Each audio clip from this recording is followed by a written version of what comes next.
Ya, bismillahirrahmanirrahim. Assalamualaikum warahmatullahi wabarakatuh. Bertemu lagi dalam mata pelajaran Sejarah Indonesia di kelas 10. Pada kesempatan kali ini kita akan melanjutkan pembahasan mengenai kerajaan-kerajaan Hindu-Buddha.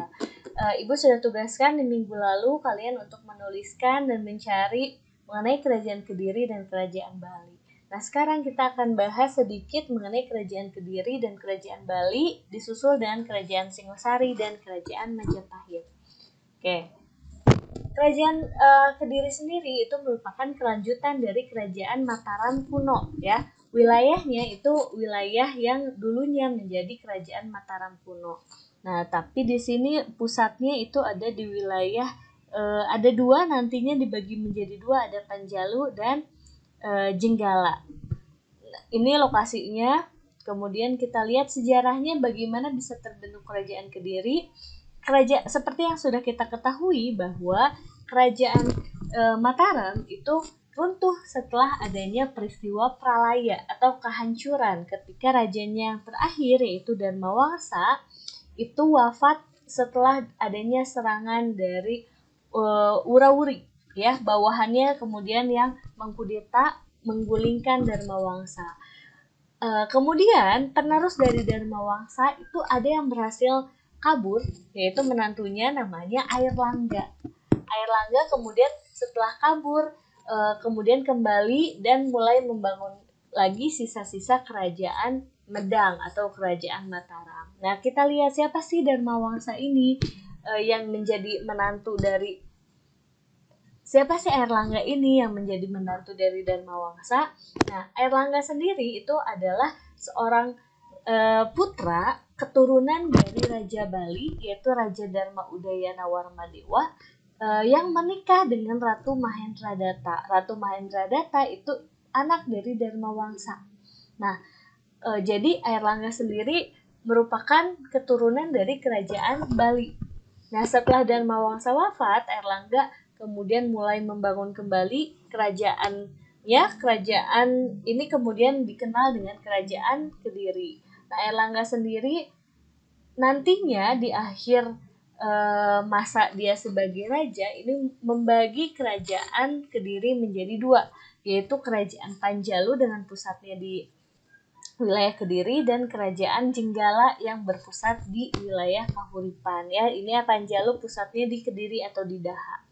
Nah, kenapa dibagi dua? Ini supaya tidak adanya perebutan kekuasaan. Jadi Airlangga tidak mau anak-anaknya bertikai untuk memperebutkan kekuasaan. Jadi sebelum ada perang, dibagilah menjadi dua bagian, dua kerajaan. Airlangganya sendiri kemudian mengundurkan diri dan bertapa sebagai pendeta, ya, agama Hindu. Nanti untuk menghormati Airlangga, kita lihat bisa kalau kalian pergi ke Bali itu ada monumen Garuda Wisnu Kencana. Itu adalah sosok yang dianggap titisan Dewa Wisnu. Nah, Airlangga sendiri itu dianggap sebagai titisan dari Dewa Wisnu. Nah, kerajaan yang dibagi dua ini nantinya ada Kerajaan Panjalu yang dipegang oleh anaknya Airlangga yaitu Samarawijaya, dan Kerajaan Jenggala yang dipegang oleh anak dari Airlangga juga dari Selir namanya Mapanji Garasana. Harapan Airlangga supaya tidak ada pertikaian ternyata tidak tercapai. Kedua negara ini atau kedua kerajaan ini tetap bertikai sampai nanti kemudian Kerajaan Panjalu lah yang berkuasa dan nantinya Kerajaan Jenggala menjadi bagian dari Kerajaan Panjalu atau Kerajaan Kediri. Nah, oke, ini susunan dari Raja-Raja Kediri setelah Raja Sri Samarawijaya yang tadi, nanti ada Raja Jayawarsa, kemudian ada Raja Jayabaya. Nah, puncak kejayaan dari Kerajaan Kediri adalah di masa Jayabaya. Jayabaya ini membuat Kerajaan Kediri berkembang sebagai kerajaan maritim yang maju dalam hal perdagangan. Kemudian Jayabaya sendiri terkenal dengan ramalannya, ya, yang disebut dengan Jangko Joyoboyo, ya. Kemudian nanti ada raja-raja selanjutnya dan raja terakhir dari Kerajaan Kediri itu adalah Raja Kertajaya. Raja Kertajaya ini memimpin hingga menimbulkan protes terutama dari kalangan Brahmana karena Kertajaya ini ingin disembah oleh orang-orang Brahmana. Jadi menganggap dirinya sebagai dewa. Brahmana tidak mau, mereka akhirnya melakukan protes dan melakukan pemberontakan. Pemberontakannya ini nantinya dibantu oleh seseorang yang nanti merebut kekuasaan dari Kertajaya, yaitu Ken Arok, yang nantinya membuat lagi kerajaan Singosari. Nah, ini susunan raja-raja. Kemudian kita masuk ke kehidupan sosial. Kehidupan sosial ini terdapat di kitab Cina. Ya, dikatakan bahwa kerajaan Kediri sudah mengenal tata masyarakat yang baik, rumah-rumahnya sudah tertata rapi, sudah berpakaian rapi, dan lain sebagainya. Secara ekonomi, masyarakatnya tadi masyarakat maritim, banyak berdagang, dan juga masyarakat agraris juga ya, memperjualbelikan hasil bumi. Secara budaya, ini di masa Raja Kameswara berkembang kesusastraan, lahir beberapa kitab. Nah, selanjutnya kita masuk ke kerajaan Singosari. Tadi Singosari itu merupakan kerajaan penerus atau lanjutan dari kerajaan Kediri. Setelah Raja Kertajaya wafat, itu berdirilah kerajaan Singosari. Nah, bagaimana ceritanya bisa sampai berdiri kerajaan Singosari? Bagaimana Ken Arok bisa nantinya mengalahkan Raja Kertajaya? Kita lihat dulu peta wilayahnya. Nah, ini beberapa wilayah kekuasaan Singosari yang ditandai merah ya. Jadi wilayahnya bukan hanya di wilayah Jawa, tapi juga sampai ke wilayah Sumatera, bahkan kalau yang sekarang menjadi bagian dari Malaysia. Nah, silsilah kerajaan Singosari. Nah, Singosari sendiri itu merupakan nama ibu kotanya awalnya. Secara resmi nama kerajaannya itu Kerajaan Tumapel, atau disebut juga dalam bahasa Cina Tumapan. Singosari nama ibu kotanya, tapi lebih dikenal sekarang sebagai nama kerajaannya. Didirikan oleh siapa? Singosari sendiri didirikan oleh Raja Ken Arok. Nah, Ken Arok ini siapa? Ken Arok ini merupakan anak seorang petani, ya, lahir dari keluarga petani, kemudian dia menjadi pegawai dari Akuwu atau Bupati Tumapel, ya. Bupati Tumapel itu adalah Tunggul Ametung. Jadi Ken Arok bekerja kepada Tunggul Ametung, lalu kemudian Ken Arok merebut kekuasaan dari Tunggul Ametung, memesan keris dari Empu Gandring, ya. Kerisnya ini dibuat, ini ada ceritanya tersendiri. Jadi memesan keris, ketika kerisnya sudah jadi tapi belum sempurna karena belum ada sarungnya, Ken Arok marah, kemudian mengambil si kerisnya, dan kerisnya dipakai untuk membunuh Empu Gandring. Empu Gandring sebelum wafat dia mengeluarkan kutukan bahwa dia mengeluarkan kutukan bahwa si keris tersebut akan membunuh 7 turunan dari Ken Arok, ya. Kemudian Empu Gandring wafat, si kerisnya dibawa. Nah, kerisnya tersebut dipakai untuk membunuh Tunggul Ametung oleh Ken Arok. Selain membunuh Tunggul Ametung, Ken Arok juga menikahi istri dari Tunggul Ametung, Ken Dedes. Jadi konon Ken Dedes ini sangat cantik. Ken Arok itu tertarik setelah melihat betis dari Ken Dedes yang bercahaya, dan ada ramalan juga ketika itu bahwa barang siapa yang bisa menikah dengan seorang wanita yang keris yang bercahaya, itu akan bisa menjadi pemimpin. Akhirnya Ken Arok menikah dengan Ken Dedes, ya, menjadi Akuwu Tumapel. Tidak puas hanya menjadi bupati atau Akuwu, Ken Arok akhirnya bekerja sama dengan para Brahmana tadi ya, yang tidak menyukai Raja Kertajaya. Akhirnya berhasil menggulingkan Kertajaya dan mendirikan kerajaan Singosari. Nantinya Ken Arok mulai membangun Singosari menjadi kerajaan yang juga maju. Sayangnya kemudian Ken Arok ini dibunuh oleh Anusapati. Nah, ini nomor 2, Anusapati. Anusapati itu anak Ken Dedes dengan Tunggul Ametung. Ya, dia Anusapati kemudian membalas dendam karena ayahnya dibunuh oleh Ken Arok. Kemudian nantinya Anusapati dibunuh juga oleh anak Ken Umang dan Ken Arok. Siapa anak Ken Umang dan Ken Arok? Yaitu Tohjaya. Jadi Ken Arok ini istrinya tidak hanya satu, tapi ada beberapa, ya. Di masa itu seorang raja bisa memiliki beberapa istri atau selir. Nah, nantinya Tohjaya menjabat sebagai raja. Nah, Tohjaya kemudian dikalahkan oleh anak dari Anusapati yaitu Ranggawuni atau nantinya bergelar Wisnuwardana. Nah, nanti dari Wisnuwardana kemudian digantikan oleh Kertanegara. Nah, di masa Raja Kertanegara ini mulai ada perluasan wilayah karena Kertanegara melakukan yang namanya politik cakrawala Mandala dengan adanya ekspedisi Pamalayu atau ekspedisi ke wilayah Melayu. Jadi ingin menaklukkan daerah-daerah di wilayah Melayu atau Sumatera. Nah, salah satunya itu dengan mengirimkan Arca Amogapasa ke kerajaan Melayu yang sudah pernah kita bahas ya. Kenapa sih ingin menguasai wilayah Melayu atau ekspedisi Pamalayu? Karena Kertanegara ini memiliki musuh dari kerajaan Mongol ya. Sebetulnya kerajaan Mongol itu sudah pernah datang ke wilayah Singosari, ingin menaklukkan Singosari, tanah Jawa supaya berada di bawah kekuasaan Mongol. Sayangnya Kertanegara ini bersikap sombong.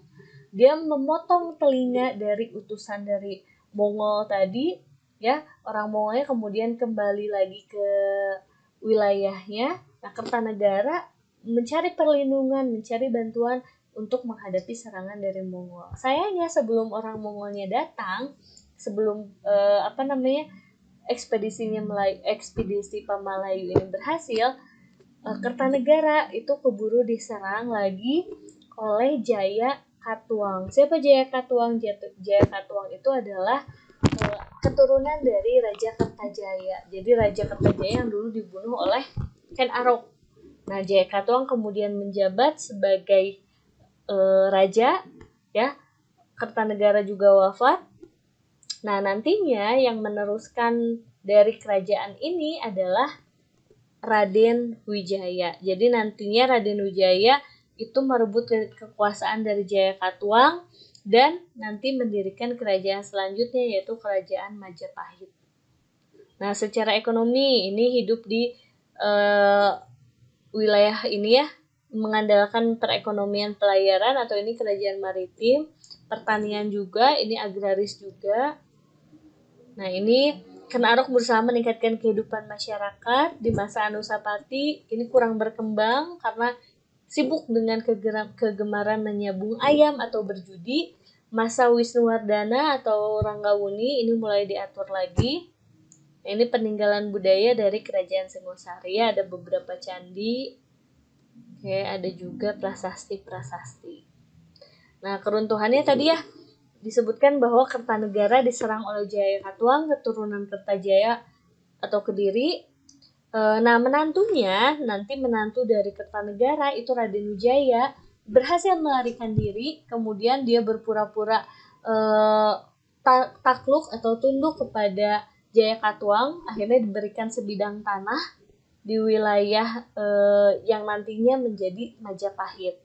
Nah, nantinya Raden Wijaya memanfaatkan kesempatan ketika pasukan Mongol datang untuk menyerang kerajaan Singosari ya, dianggapnya Kertanegara ini masih ada. Nggak taunya Kertanegaranya sudah wafat, akhirnya dimanfaatkan oleh Raden Wijaya untuk menyerang ke Jaya Katuang. Jadi si Raden Wijaya ini membohongi pasukan Mongol bahwa akan membantu atau akan memberikan tanah Jawa sebagai tanah jajahan kepada Mongol asal membantu untuk menjatuhkan Jaya Katuang. Nah, setelah dijatuhkan Jaya Katuang oleh pasukan Mongol, Raden Wijaya malah melakukan tipu muslihat lagi supaya bisa mengusir kerajaan Mongol dari wilayah Jawa. Setelah berhasil mengusir kerajaan Mongol, akhirnya Raden Wijaya mendirikan kerajaan Majapahit. Nah, kerajaan Majapahit sendiri ini pusatnya ada di Trowulan. Ya, kerajaan ini disebut juga kerajaan Nusantara, ya, kerajaan Nusantara kedua setelah Sriwijaya karena wilayahnya yang cukup besar. Nah, rajanya yang pertama itu ada Raden Wijaya, kemudian menyusul Jayanegara atau disebut juga Kalagemet. Ya, ini raja yang cukup lemah karena banyak pemberontakan di masanya Jayanegara. Jayanegara ini kemudian tidak memiliki keturunan, dilanjutkan oleh adiknya yaitu Tribhuwana Tunggadewi. Nah, Tribhuwana Tunggadewi ini menjadi rani atau menjadi raja perempuan di wilayah Majapahit, dan juga di masanya ada pemberontakan juga, tapi pemberontakannya berhasil dipatahkan oleh Patih Gajah Mada. Nanti di masa Tribhuwana ini Gajah Mada diangkat sebagai Mahapatih, atau mungkin sekarang setingkat sebagai Perdana Menteri. Nah, kemudian Tribhuwana Tunggadewi digantikan oleh Hayam Wuruk. Ini masa kejayaannya oleh Hayam Wuruk. Nah, nantinya Hayam Wuruk ini berselisih dengan Gajah Mada akibat perang Bubat. Ya, Gajah Mada kemudian diturunkan dari tahtanya sebagai patih. Hayam Wuruk juga kemudian tidak sempat melakukan suksesi kepemimpinan, artinya belum mempersiapkan pemimpin selanjutnya, sehingga setelah Hayam Wuruk itu mulai terjadi perang Paregreg atau perang saudara untuk memperebutkan tahta raja, ya. Ini Kusumawardhani nanti berperang dengan Brewirabumi, nantinya yang menang Kusumawardhani. Nah, nanti ada penerus-penerusnya hingga nantinya Kerajaan Majapahit tidak lagi menjadi kerajaan besar karena banyaknya pertikaian. Nah, ini ya, bisa dilihat satu-satu kehidupan dari masing-masing raja. Ini dari masa Raden Wijaya, kemudian ini masa Jaya Negara yang terjadi banyak pemberontakan. Ini masanya Tribhuwana Tunggadewi, terjadi pemberontakan juga, tapi berhasil diselesaikan oleh Gajah Mada. Nah, tahtanya kemudian diserahkan kepada anaknya yaitu Hayam Wuruk. Di masa Hayam Wuruk ini jadi masa kejayaan dari kerajaan Majapahit, ya. Dengan bantuan Gajah Mada, ini Hayam Wuruk berhasil memperluas kerajaan Majapahit. Karena ini Gajah Mada ini memiliki cita-cita untuk menyatukan Nusantara. Mungkin kalian udah tahu ya, disebut dengan namanya Sumpah Palapa. Nah, sumpah yang diucapkan saat pelantikan Gajah Mada sebagai sebagai Mahapatih Majapahit. Nah, intinya jika telah menyatukan Nusantara, baru Gajah Mada akan melepaskan puasa atau akan beristirahat. Nah, nantinya keruntuhan kerajaan Majapahit, pertama itu karena berkembangnya agama Islam. Nah, ini mulai muncul di masa Majapahit, agama Islam nantinya semakin mendominasi, nanti kerajaan Hindu-Buddha tergantikan oleh kerajaan-kerajaan Islam. Kedua, adanya penyerangan Demak terhadap Majapahit. Nah, kerajaan Demak ini menjadi kerajaan Islam pertama di Pulau Jawa, menggantikan kerajaan Majapahit. Ketiga, ini mulai mundur di bidang perdagangan, ya. Keempat, ini adanya perang saudara. Nah, ini struktur birokrasinya, ada raja dan ada raja-raja daerah atau ada negara-negara vasalnya. Makanya Majapahit itu punya banyak daerah kekuasaan. Nah, raja daerah ini bertugas memerintah ke kerajaan daerah, mempertahankan wilayah, menyerahkan upeti, mengatur jalannya pemerintahan, dan memerintah ke kerajaan daerah yang tadi. Ini kehidupan sosial, ekonomi, dan budaya. Masa pemerintahan Hayam Wuruk rakyat hidup sejahtera, ya.